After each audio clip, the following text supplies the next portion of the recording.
La Navidad en las montañas de Ignacio Manuel Altamirano. El sol se ocultaba ya, las nieblas ascendían del profundo seno de los valles. Deteníanse un momento entre los oscuros bosques y las negras gargantas de la cordillera como un rebaño gigantesco. Después avanzaban con rapidez hacia las cumbres. Se desprendían majestuosas de las agudas copas de los abetos e iban, por último, a envolver la soberbia frente de las rocas, titánicos guardianes de la montaña que habían desafiado allí, durante millares de siglos, las tempestades del cielo y las agitaciones de la tierra. Los últimos rayos del sol poniente franjaban de oro y de púrpura estos enormes turbantes formados por la niebla.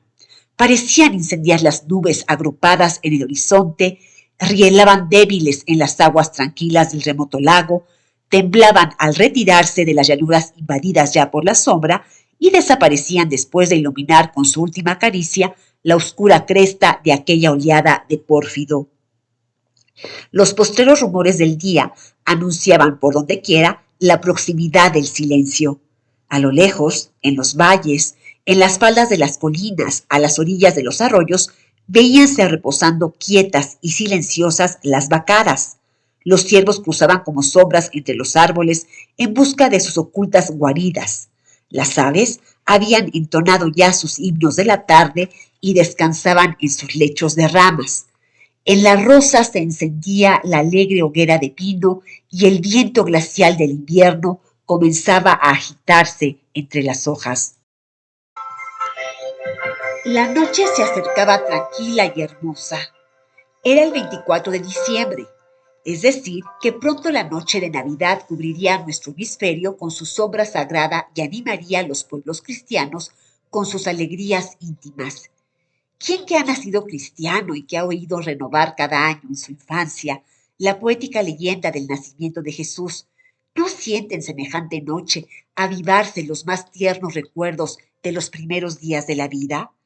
Yo, ay de mí, al pensar que me hallaba en este día solemne, en medio del silencio de aquellos bosques majestuosos, aún en presencia del magnífico espectáculo que se presentaba a mi vista, absorbiendo mis sentidos embargados poco a por la admiración que causa la sublimidad de la naturaleza, no pude menos que interrumpir mi dolorosa meditación y encerrándome en un religioso recogimiento, evoqué todas las dulces y tiernas memorias de mis años juveniles. Ellas se despertaron alegres como un enjambre de bulliciosas abejas y me transportaron a otros tiempos, a otros lugares, ora al seno de mi familia humilde y piadosa, ora al centro de populosas ciudades, donde el amor, la amistad y el placer, en delicioso concierto, habían hecho siempre grata para mi corazón esa noche bendita. Recordaba mi pueblo querido, cuyos alegres habitantes celebraban a porfía con bailes, cantos y modestos banquetes la Nochebuena. Parecíame ver aquellas pobres casas adornadas con sus nacimientos y animadas por la alegría de la familia. Recordaba la pequeña iglesia iluminada, dejando ver desde el pórtico el precioso Belén, curiosamente levantado en el altar mayor. Parecíame oír los armoniosos repiques que resonaban en el campanario, medio de ruido, convocando a los fieles a la misa del gallo. Y aún escuchaba, con el corazón palpitante, la dulce voz de mi pobre y virtuoso padre, excitándonos a mis hermanos y a mí a arreglarnos pronto para dirigirnos a la iglesia, a fin de llegar a tiempo. Y aún sentía la mano de mi buena y santa madre tomar la mía para conducirme al oficio. Después me parecía llegar, penetrar por entre el gentío que se precipitaba en la humilde nave, avanzar hasta el pie del presbiterio y allí arrodillarme, admirando la hermosura de las imágenes, el portal resplandeciente con la escarcha, el semblante risueño de los pastores, el lujo deslumbrador de los Reyes Magos y la iluminación espléndida del altar. Aspiraba con delicia el fresco y sabroso aroma de las ramas de pino y del heno que se enredaba en ellas, que cubría el barandal del presbiterio y que ocultaba el pie de los blandones. Veía después aparecer al sacerdote revestido con su alba bordada, con su casulla de brocado y seguido de los acólitos, vestidos de rojo con sobrepellices blanquísimas. Y luego, a la voz del celebrante, que se elevaba sonora entre los devotos murmullos del concurso cuando comenzaba a ascender las primeras columnas de incienso, de aquel incienso recogido en los hermosos árboles de mis bosques nativos, y que me traía con su perfume algo como el perfume de la infancia. Resonaban todavía en mis oídos los alegrísimos sones populares con que los tañedores de arpas, de bandolinas y de flautas saludaban el nacimiento del Salvador, el Gloria in excelsis, ese cántico que la religión cristiana poéticamente supone entonado por ángeles y por niños, acompañado por alegres repiques, por el ruido de los petardos y por la fresca voz de los muchachos de coro. Parecía transportarme con una ilusión encantadora al lado de mi madre que lloraba de emoción, de mis hermanitos que reían y de mi padre, cuyo semblante severo y triste parecía iluminado por la piedad religiosa. Y después de un momento en que consagraba mi alma al culto absoluto de mis recuerdos de niño, por una transición lenta y penosa me trasladaba a México, al lugar depositario de mis muchas impresiones de joven. Aquel era un cuadro diverso, ya no era la familia, estaba entre extraños, pero extraños que eran mis amigos, la bella joven por quien sentí la vez primera palpitar mi corazón enamorado, la familia dulce y buena que procuró con su cariño acentuar la ausencia de la mía. Eran las posadas con sus inocentes placeres y con su devoción mundana y bulliciosa. Era la cena de Navidad, con sus manjares tradicionales y con sus sabrosas golosinas. Era México, en fin, con su gente cantadora y entusiasmada que hormiguea esa noche en las calles corriendo gallo, con su plaza de armas llena de puestos de dulces, con sus portales resplandecientes, con sus dulcerías francesas que muestran en los aparadores iluminados con gas un mundo de juguetes y de confituras preciosas. Eran los suntuosos palacios derramando por sus ventanas torrentes de luz y de armonía. Era una fiesta que aún me causaba vértigo. Pero volviendo de aquel encantado mundo de los recuerdos a la realidad que me rodeaba por todas partes, un sentimiento de tristeza se apoderó de mí. Ay, había repasado en mi mente aquellos hermosos cuadros de la infancia y de la juventud, pero ésta se alejaba de mí a pasos rápidos y el tiempo que pasó al darme su poético adiós hacía más amarga mi situación actual. ¿En dónde estaba yo? ¿Qué era entonces? ¿A dónde iba? Y un suspiro de angustia respondía a cada una de estas preguntas que me hacía, soltando las riendas a mi caballo que continuaba su camino lentamente. Me hallaba perdido entonces en medio de aquel océano de montañas solitarias y salvajes. Era yo un proscrito, una víctima de las pasiones políticas, e iba tal vez en pos de la muerte que los partidarios en la guerra civil tan fácilmente decretan con sus enemigos. Ese día cruzaba un sendero estrecho y escabroso, flanqueado por enormes abismos y por bosques colosales, cuya sombra interceptaba ya la débil luz crepuscular. Se me había dicho que terminaría mi jornada en un pueblecillo de montañeses hospitalarios y pobres que vivían del producto de la agricultura y que disfrutaban de un bienestar relativo merced a su alejamiento de los grandes centros populosos y a la bondad de sus costumbres patriarcales. Ya se me figuraba hallarme cerca del lugar tan deseado, después de un día de marcha fatigosa. El sendero iba haciéndose más practicable y parecía descender suavemente al fondo de una de las gargantas de la sierra, que presentaba el aspecto de un valle risueño. A juzgar por los sitios que comenzaba a distinguir, por los riachuelos que atravesaba, por las cabañas de pastores y de vaqueros que se levantaban a cada paso al costado del camino, y en fin, por ese aspecto singular que todo viajero sabe apreciar aún a través de las sombras de la noche. Algo me anunciaba que pronto estaría dulcemente abrigado bajo el techo de una choza hospitalaria, calentando mis miembros ateridos por el aire de la montaña, al amor de una lumbre bienhechora y agasajado por aquella gente ruda, pero sencilla y buena, a cuya virtud debía yo, desde hacía tiempo, inolvidables servicios. Mi criado, soldado viejo y por lo tanto acostumbrado a las largas marchas y al fastidio de las soledades, había procurado distraerse durante el día, ora cazando al paso, ora cantando y no pocas veces hablando a solas, como si hubiese evocado los fantasmas de sus camaradas del regimiento. Entonces, se había adelantado a alguna distancia para explorar el terreno y, sobre todo, para abandonarme con toda libertad a mis tristes reflexiones. Repentinamente lo vi volver a galope, como portador de una noticia extraordinaria. ¿Qué hay, González? Le pregunté. Nada, mi capitán, sino que habiendo visto a unas personas que iban a caballo delante de nosotros, me avancé a reconocerlas y a tomar informes y me encontré con que eran el cura del pueblo a donde vamos y su mozo, que vienen de una confesión y van al pueblo a celebrar la Nochebuena. Cuando les dije que mi capitán venía a retaguardia, el señor cura me mandó que viniera a ofrecerle de su parte alojamiento y allí hizo alto para esperarnos. ¿Y le diste las gracias? Es claro, mi capitán. Y aún le dije que bien necesitábamos de todos sus auxilios, porque venimos cansados y no hemos encontrado en todo el día un triste rancho donde comer y descansar. ¿Y qué tal? ¿Parece buen sujeto el cura? Es español, mi capitán, y creo que es todo un hombre. Español, me dije yo. Eso sí me alarma. Yo no he conocido clérigos españoles más que jesuitas o carlistas, y todos malos. En fin, con no promover disputas políticas me evitaré cualquier disgusto y pasaré una noche agradable. Vamos, González, a reunirnos al cura. Diciendo esto, puse mi caballo a galope y un minuto después llegamos a donde nos aguardaban el eclesiástico y su mozo. Adelantóse el primero con exquisita finura y quitándose su sombrero de teja me saludó cortésmente. Señor capitán, me dijo, en todo tiempo tengo el mayor placer en ofrecer mi humilde hospitalidad a los peregrinos que una rara casualidad suele traer a estas montañas.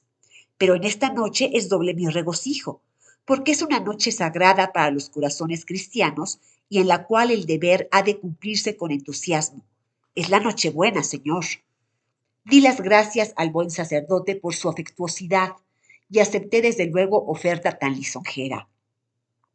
Tengo una casa cural muy modesta, añadió, como que es la casa de un cura de aldea, y de aldea pobrísima. Mis feligreses viven con el producto de un trabajo ímprobo y no siempre fecundo. Son labradores y ganaderos, y a veces su cosecha y sus ganados apenas les sirven para sustentarse. Así es que mantener a su pastor es una carga demasiado pesada para ellos. Y aunque yo procuro aligerarla lo más que me es posible, no alcanzan a darme todo lo que quisieran, aunque por mi parte tengo todo lo que necesito y aún me sobra. Sin embargo, me es preciso anticipar a usted esto, señor capitán, para que disimule mi escasez que, con todo, no será tanta que no pueda yo ofrecer a usted una buena lumbre, una blanda cama y una cena hoy muy apetitosa, gracias a la fiesta. Yo soy soldado, señor cura, y encontraré demasiado bueno cuando usted me ofrezca, acostumbrado como estoy a la intemperie y a las privaciones. Ya sabe usted lo que es esta dura profesión de las armas, y por eso omito un discurso que ya antes hizo don Quijote en un estilo que me sería imposible imitar. Sonrió el cura al escuchar aquella alusión al libro inmortal, que siempre será caro a los españoles y a sus descendientes. Y así, en buen amor y compañía, continuamos nuestro camino platicando sabrosamente. Cuando nuestra conversación se había hecho más confidencial, díjele que tendría gusto en saber, si no había inconveniente en decírmelo, cómo había venido a México y por qué. Él, español, y que parecía educado esmeradamente, se había resignado a vivir en medio de aquellas soledades, trabajando con tal rudeza y no teniendo por premio sino una situación que rayaba en la miseria. Contestóme que con mucho placer satisfaría mi curiosidad, pues no había nada en su vida que debiera ocultarse, y que, por el contrario, justamente para deshacer en mi ánimo la prevención desfavorable que pudiera haberme producido el saber que era español y cura, pues conocía bastantemente nuestras preocupaciones a ese respecto, muy justas algunas veces, se alegraba de poder referirme en los primeros instantes de nuestro conocimiento algo de su vida, mientras llegábamos al pueblecillo que ya estaba próximo. Vine al país de usted, me dijo el cura, muy joven y destinado al comercio, como muchos de mis compatriotas. Tenía yo un tío en México bastante acomodado, el cual me colocó en una tienda de ropas, pero notando algunos meses después de mi llegada que aquella ocupación me repugnaba sobremanera y que me consagraba con más gusto a la lectura, sacrificando a esta inclinación aún las horas de reposo, preguntóme un día si no me sentía yo con más vocación para los estudios. Le respondí que, en efecto, la carrera de las letras me agradaba más, que desde pequeño soñaba yo con ser sacerdote y que si no hubiese tenido la desgracia de quedar huérfano de padre y madre en España, habría quizá logrado los medios de alcanzar allá la realización de mis deseos. Debo decir a usted que soy oriundo de la provincia de Álava, una de las tres Vascongadas, y mis padres fueron honradísimos labradores que murieron teniendo yo muy pocos años, razón por la cual una tía a cuyo cargo quedé se apresuró a enviarme a México, donde sabía que mi susodicho tío había reunido, merced a su trabajo, una regular fortuna. Este generoso tío escuchó con sensatez mi manifestación y se apresuró a colocarme con arreglo a mis inclinaciones. Entré a un colegio donde, a sus expensas, hice mis primeros estudios con algún provecho. Después, teniendo una alta idea de la vida monacal, que hasta allí solo conocía por los elogios interesados que de ella se hacían y por la poética descripción que veía en los libros religiosos, que eran mis predilectos, me puse a pensar seriamente en la elección que iba a hacer de la orden regular en que debía consagrarme a las tareas apostólicas. Sueño acariciado de mi juventud. Y después de un detenido examen, me decidí a entrar en la religión de los carmelitos descalzos. Comuniqué mi proyecto a mi tío, quien lo aprobó y me ayudó a dar los pasos necesarios para arreglar mi aceptación en la citada orden. A los pocos meses era yo fraile, y previo al noviciado de rigor, profesé y recibí las órdenes sacerdotales, tomando el nombre de Fray José de San Gregorio, nombre que hice estimar, señor capitán, de mis prelados y de mis hermanos todos, durante los años que permanecí en mi orden, que fueron pocos. Residí en varios conventos, y con gran placer recuerdo los hermosos días de soledad que pasé en el pintoresco desierto de Tenancingo, en donde solo me inquietaba la amarga pena de ver que perdía en el ocio una vida inútil, el vigor juvenil que siempre había deseado consagrar a los trabajos de la propaganda evangélica. Conocí entonces, como usted supondrá, lo que verdaderamente valían las órdenes religiosas en México. Comprendí con dolor que habían acabado ya los bellos tiempos en que el convento era el plantel de heroicos misioneros que, a riesgo de su vida, se lanzaban a regiones remotas a llevar con la palabra cristiana la luz de la civilización, y que el fraile era no el sacerdote ocioso que veía transcurrir alegremente sus días en las comodidades de una vida sedentaria y regalada, sino el apóstol laborioso que iba a la misión lejana a ceñirse la corona de las victorias evangélicas, reduciendo al cristianismo a los pueblos salvajes o la del martirio en cumplimiento de los preceptos de Jesús. Varias veces rogué a mis superiores que me permitieran consagrarme a esta santa empresa, y en tantas obtuve contestaciones negativas y aún extrañamientos porque se suponían opuestos a la regla de obediencia mis entusiastas propósitos. Cansado de inútiles súplicas y aconsejado por piadosos amigos, acudí a Roma pidiendo mi exclaustración, y al cabo de algún tiempo el Papa me la concedió en un breve que tendré el placer de enseñar a usted. Por fin iba a realizarse la constante idea de mi juventud. Por fin iba a ser misionero y mártir de la civilización cristiana. Pero ¡ay!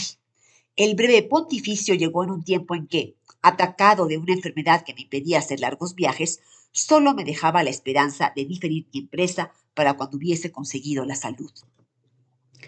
Esto hace 3 años. Los médicos opinaron que en este tiempo podía yo, sin peligro inmediato, consagrarme a las misiones lejanas y, entre tanto, me aconsejaron que dedicándome a trabajos menos fatigosos, como los de la cura de almas en un pueblo pequeño y en un clima frío, procurase conjurar el riesgo de una muerte próxima. Por eso mi nuevo prelado secular me envió a esta aldea, donde he procurado trabajar cuanto me ha sido posible, consolándome de no realizar aún mis proyectos, con la idea de que en estas montañas también soy misionero, pues sus habitantes vivían, antes de que yo viniese, en un estado muy semejante a la idolatría y a la barbarie. Yo soy aquí cura y maestro de escuela, y médico y consejero municipal.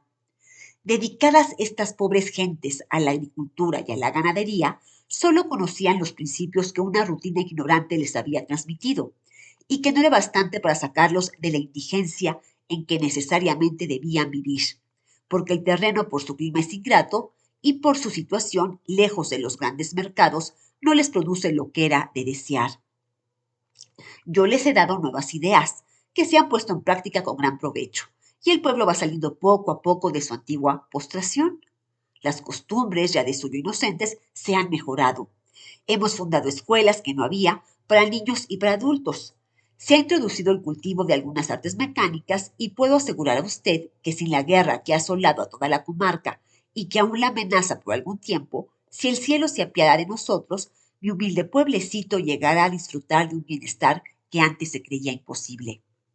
En cuanto a mí, señor, vivo feliz cuanto puedo serle un hombre en medio de gentes que me aman como a un hermano. Me creo muy recompensado de mis pobres trabajos con cariño y tengo la conciencia de no serles gravoso, porque vivo de mi trabajo, no como cura, sino como cultivador y artesano. Tengo poquísimas necesidades y Dios provee a ellas con lo que me producen mis afanes. Sin embargo, sería ingrato si no reconociese el favor que me hacen mis feligreses en auxiliar mi pobreza con donativos de semillas y de otros efectos que, sin embargo, procuro que ni sean frecuentes ni costosos, para no causarles con ellos un gravamen que justamente he querido evitar, suprimiendo las obvenciones parroquiales usadas generalmente. De manera, señor cura, le pregunté, ¿que usted no recibe dinero por bautizos, casamientos, misas y entierros? No, señor, no recibo nada. ¿Cómo va usted a saberlo de boca de los mismos habitantes? Yo tengo mis ideas, que ciertamente no son las generales, pero que practico religiosamente. Yo tengo para mí que hay algo de simonía en estas exigencias pecuniarias, y si conozco que un sacerdote que se consagra a la cura de almas debe vivir de algo, considero también que puede vivir sin exigir nada, y contentándose con esperar que la generosidad de los fieles venga en auxilio de sus necesidades. Así creo que lo quiso Jesucristo, y así vivió él. ¿Por qué, pues, sus apóstoles no habían de contentarse con imitar a su Maestro, dándose por muy felices de poder decir que son tan ricos como él? Y no pude contenerme al oír esto, y deteniendo mi caballo, quitándome el sombrero y no ocultando mi emoción, que llegaba hasta las lágrimas, alargué una mano al buen cura y le dije, venga esa mano, señor. Usted no es un fraile, sino un apóstol de Jesús. Me ha ensanchado usted el corazón. Me ha hecho usted llorar. No creía yo que existiera un solo sacerdote así en México. Jamás he oído hablar a un hombre de sotana o de hábito como usted acaba de hacerlo. Señor, le diré a usted francamente y con mi rudeza militar y republicana. Yo he detestado desde mi juventud a los frailes y a los clérigos. Les he hecho la guerra. La estoy haciendo todavía en favor de la reforma, porque he creído que eran una peste. Pero si todos ellos fuesen como usted, señor, ¿quién sería el insensato que se atreviese, no digo a escribir su espada contra ellos, pero ni aun a dejar de adorarlos? Oh, señor, yo soy lo que el clero llama un hereje, un impío, un sanculot. Pero yo aquí digo a usted en presencia de Dios que respeto las verdaderas virtudes cristianas, como jamás las ha respetado fanático o sayón reaccionario alguno. Así, venero la religión de Jesucristo como usted la practica, es decir, como Él la enseñó, y no como la practican en todas partes. Bendita Navidad esta que me reserva la mayor dicha de mi vida, y es el haber encontrado un discípulo del sublime misionero cuya venida al mundo se celebra hoy. Y yo venía triste recordando las navidades pasadas en mi infancia y en mi juventud, y sintiéndome desgraciado por verme en estas montañas solo con mis recuerdos. ¿Qué valen aquellas fiestas de mi niñez, solo gratas por la alegría tradicional y por la presencia de la familia? ¿Qué valen los profanos regocijos de la gran ciudad, que no dejan en el espíritu ser una pasajera impresión de placer? ¿Qué vale todo eso en comparación de la inmensa dicha de encontrar la virtud cristiana, la buena, la santa, la modesta, la práctica, la fecunda en beneficios? Señor cura, permítame usted apearme y darle un abrazo y protestarle que amo al cristianismo cuando lo encuentro tan puro como en los primeros y hermosos días del Evangelio. El cura se bajó también de su pobre caballejo y me abrazó llorando y sorprendido de mi arranque de sincera franqueza. No podía hablar por su emoción y apenas pudo murmurar al estrecharme contra su corazón. Pero, señor capitán, yo no merezco. Yo creo que cumplo. Esto es muy natural. Yo no soy nada. ¿Qué de ser yo, Jesucristo, Dios, el pueblo? Después de este abrazo volvimos a montar a caballo y continuamos nuestro camino en silencio, porque la emoción nos embargaba la voz. La oscuridad se había hecho más densa, pero yo veía en el cura, cuyo semblante aún no conocía, algo luminoso. Tan cierto es que la simpatía y la admiración se complacen en revestir a la persona simpática y admirada con los atractivos de la divinidad. Iba yo repasando en mi memoria los hermosos tipos ideales del buen sacerdote moderno, que conocía solo en las leyendas y a los cuales se parecía mi compañero de camino, y no recordaba más que a dos con los cuales tuviera una extraña semejanza. El uno era el virtuoso vicario de aldea de Enrique Soque, cuyo diario había leído siempre con lágrimas, porque el ilustre escritor suizo ha sabido depositar en él raudales de inmensa ternura y de dulcísima resignación. El otro era el padre Gabriel de Eugenio Sue, que este fecundo novelista ha sabido hacer popular en el mundo entero con su famoso Judío errante. En aquella época aún no había publicado Víctor Hugo Los Miserables, y por consiguiente no había yo admirado la hermosa personificación de Monseñor Myriel, que tantas lágrimas de cariño ha hecho derramar después. Verdad es que conocía la historia de varios célebres misioneros cuyas virtudes honraban al cristianismo, pero siempre encontraba en su carácter un lunar que me hacía perder en parte mi entusiasta veneración hacia ellos. Solo había podido, pues, admirar en toda su plenitud a los personajes ideales que he mencionado. Así es que el haber encontrado en medio de aquellas montañas al hombre que realizaba el sueño de los poetas cristianos y al verdadero imitador de Jesús me parecía una agradabilísima pero fugaz ilusión, hija de mi imaginación solitaria y entristecida por los recuerdos. Y sin embargo, no era así. El sacerdote existía, me había hablado, caminaba junto a mí y pronto iba a confirmar con mis propias observaciones la idea que acababa de darme de su carácter asombroso. En pocas palabras dichas, con una sencillez y una sinceridad tanto más incuestionables cuanto que ningún interés podía tener en aparecer de tal modo a los ojos de un viajero pobre, militar subalterno e insignificante. Cansado estaba yo, al contrario, de encontrarme por ahí en los diversos pueblos que había recorrido con las tropas o solo, con párrocos alegres y vividores, de esos que se llaman a sí mismos campechanos, que habían creído halagarme en mi calidad de soldado y de hombre de mundo, haciéndome participar de las dulzuras y placeres de una vida profana, alegre y libertina. Nada, pues, tenía de común el carácter de este buen sacerdote con lo que yo había conocido por donde quiera. Todas estas razones produjeron en mi ánimo la estupefacción que es de suponerse, y que me hacía caminar al lado del cura con una alegría mezclada de incredulidad. Si alguien hubiese venido a contarme que existía en un rincón de la República, a la sazón agitada por las pasiones del clero, un sacerdote como el que yo me había encontrado, francamente, lo habría creído con suma dificultad. De repente, y al desembocar de un pequeño cañón que formaban dos colinas, el pueblecillo se apareció a nuestra vista como una faja de rojas estrellas en medio de la oscuridad, y el viento de invierno pareció suavizarse para traernos en sus alas el vago aroma de los huertos, el rumor de la gente y el simpático ladrido de los perros, ladrido que siempre escucha el caminante durante la noche con intensa alegría. Ahí tiene usted mi pueblo, señor capitán, me dijo el cura. Me parece muy pintoresco, le contesté, a juzgar por la posición de las luces y por el aire balsámico que nos llega y que revela que allí hay pequeños jardines. Sí, señor, los hay muy bonitos. Como el clima es muy frío y el terreno bastante ingrato, los habitantes se limitaban, antes de que yo llegara aquí, a cultivar algunos pobres árboles que no les servían más que para darles sombra. Unas cuantas y tristes flores nacían enfermizas en los cercados, y en vano se hubiera buscado en las casas las más comunes de las hortalizas para una ensalada o para un puchero. Los alimentos se reducían a tortillas de maíz, frijol, carne y queso, lo bastante para no morirse de hambre y aún para vivir con salud, pero no para hacer más agradable la vida con algunas comodidades tan útiles como inocentes. Yo les insinué algunas mejoras en el cultivo, hice traer semillas y plantas propias para el clima, y como los vecinos son laboriosísimos, ellos hicieron lo demás.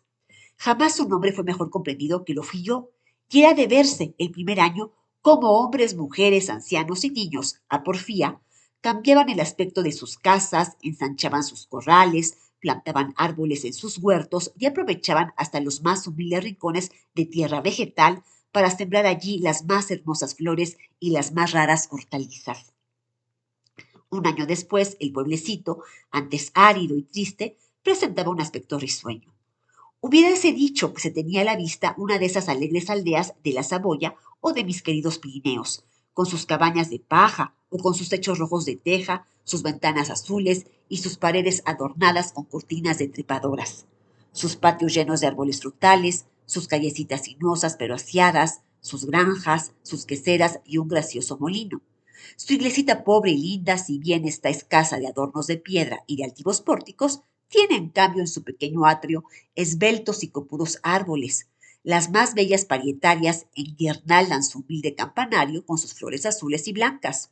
Su techo de paja presenta, con su color oscuro, salpicado por el musgo, una vista agradable.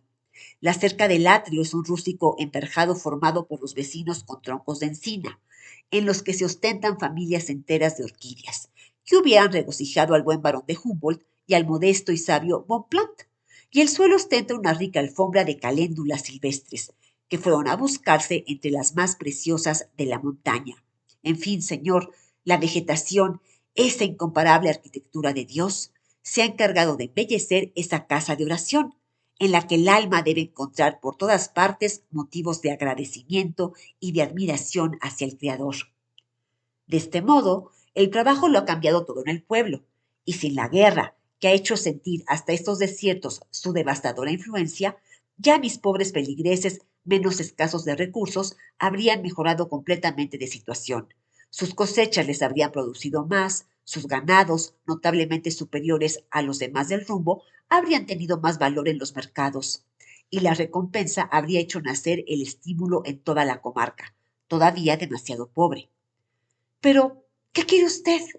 Los trigos que comienzan a cultivarse en nuestro pequeño valle necesitan un mercado próximo para progresar, pues hasta ahora la cosecha que se ha levantado solo ha servido para el alimento de los vecinos. Yo estoy contento, sin embargo, con este progreso y la primera vez que comí un pan de trigo y maíz, como en mi tierra natal, lloré de placer, no solo porque eso me traía a la memoria los tiernos recuerdos de la patria, sino porque comprendí que con este pan, más sano que la tortilla, la condición física de estos pueblos iba a mejorar también. ¿No opina usted lo mismo? Seguramente. Yo creo, como todo el que tiene buen sentido, que la buena y sana alimentación es ya un elemento de progreso. Pues bien, continuó el cura, yo, con objeto de establecer aquí esa importantísima mejora, he procurado que hubiese un pequeño molino, suficiente por lo pronto para las necesidades del pueblo. Uno de los vecinos más acomodados tomó por su cuenta realizar mi idea. El molino se hizo y mis feligreses comen hoy pan de trigo y de maíz. De esta manera he logrado abolir para siempre esa horrible tortura que se imponían las pobres mujeres moliendo el maíz en la piedra que se llama metate, tortura que las fatiga durante la mayor parte del día, robándoles muchas horas que podían consagrar a otros trabajos y ocasionándoles muchas veces enfermedades dolorosas, aparte de la incomodidad que sufren cuando se hallan encinta o aún criando a sus niños. Al principio he encontrado resistencias, provenidas de la costumbre inveterada y aún del amor propio de las mujeres que no querían aparecer como perezosas, pues aquí, como en todos los pueblos pobres de México, y particularmente los indígenas, una de las grandes recomendaciones a una doncella que va a casarse es la de que sepa moler, y esta será tanto mayor cuanto mayor sea la cantidad de maíz que la infeliz reduzca a tortillas. Así se dice. Fulana es muy mujercita, pues muele un almud o dos almudes sin levantarse. Ya usted supondrá que las pobres jóvenes, por obtener semejante elogio, se esfuerzan en tamaña tarea, que llevan a cabo, sin duda alguna, merced al vigor de su edad, pero que no hay organización que resista semejante trabajo y, sobre todo, a la penosa posición en que se ejecuta. La cabeza, el pulmón, el estómago se resienten de esta inclinación constante de la molendera. El cuerpo se deforma y hay otras mil consecuencias que el menos perspicaz conoce. Así es que mi molino ha sido el redentor de estas infelices vecinas, y ellas lo bendicen cada día al verse hoy libres de su antiguo sacrificio, cuyos funestos resultados comprenden ahora, al observar el estado de salud y al aprovechar el tiempo en otros trabajos. Como al cultivo del trigo se ha introducido el de otros cereales no menos útiles y con igual prontitud, he traído también pacholes de algunas leguminosas que he encontrado en la montaña y con las cuales la benéfica naturaleza nos había favorecido sin que estos habitantes hubiesen pensado en aprovecharlas. En cuanto a árboles frutales, ya los verá usted mañana. Tenemos manzanos, perales, cerezos, albaricoqueros, castaños, nogales y almendros. Y eso en casi todas las casas. Algunos vecinos han plantado pequeños viñedos y yo estoy ensayando ahora una plantación de moreras y de madroños para saber si podrá establecerse el cultivo de los gusanos de seda. En fin, se ha hecho lo posible y no contento yo con realizar mis propias ideas, pregunto a las personas sensatas y escucho sus opiniones con gusto y respeto. ¿Usted se servirá a darme la suya después de visitar mi pueblo? Con mucho gusto, señor, a pesar de mi ignorancia suma. Mi buen sentido y mi experiencia por mis viajes son lo único que puede permitirme hacer a usted algunas indicaciones. Y en cuanto a ganados, estos montañeses los poseían en pequeña cantidad y en su mayor parte vacuno. Ahora se consagran con más empeño al ganado menor. Se han traído algunos merinos, se han propagado fácilmente y existen rebaños bastante numerosos, que se aumentan cada día en razón de que no se consumen para el alimento diario. ¿No gusta aquí esa carne? Poco, diré usted francamente. Soy yo quien no gusta de comer carne. Y como mis pobres feligreses se han acostumbrado por simpatía a amoldarse a mis gustos, ellos también van quitándose la costumbre, sin que por eso les diga yo sobre ello una sola palabra. Por eso verá usted también en el pueblo, relativamente, pocas aves de corral. Pongo yo poco empeño en la propagación de esas desgraciadas víctimas del apetito humano. En general, yo prefiero la agricultura y solo cuido con esmero a los animales que ayudan al hombre en los rudos y santos trabajos del campo. Así, los bueyes que hay en el pueblo son quizá los más robustos y los mejores del rumbo, porque son también los mejor cuidados. Los mulos y los caballos son ligeros y robustos, como conviene a un país montañoso. Aunque a decir verdad, hay más de los primeros que de los segundos, porque sirven aquellos para cargar las mieses que se conducen por nuestros escabrosos caminos. Pero estos no son útiles más que para algunos enfermos como yo, o para las mujeres, pues los habitantes prefieren andar a pie, en lo cual hacen muy bien. Señor cura, le dije, estoy muy contento de oír a usted, y me parece admirable la rapidez con que usted ha cambiado la faz de estos pobres lugares. La religión, señor capitán, la religión me ha servido de mucho para hacer todo esto. Sin mi carácter religioso, quizá no habría yo sido escuchado ni comprendido. Verdad es que yo no he propuesto todas esas reformas en nombre de Dios y fingiéndome inspirado por él. Mi dignidad se opone a esta superchería, pero evidentemente mi carácter de sacerdote y de cura daba una autoridad a mis palabras, que los montañeses no habrían encontrado en la boca de una persona de otra clase. Además, ellos han tenido ocasión todos los días de conocer la sinceridad de mis consejos, y esto me ha servido muchísimo para lograr mi principal objeto, que es el de formar su carácter moral, porque yo no pierdo de vista que soy, ante todo, el misionero evangélico.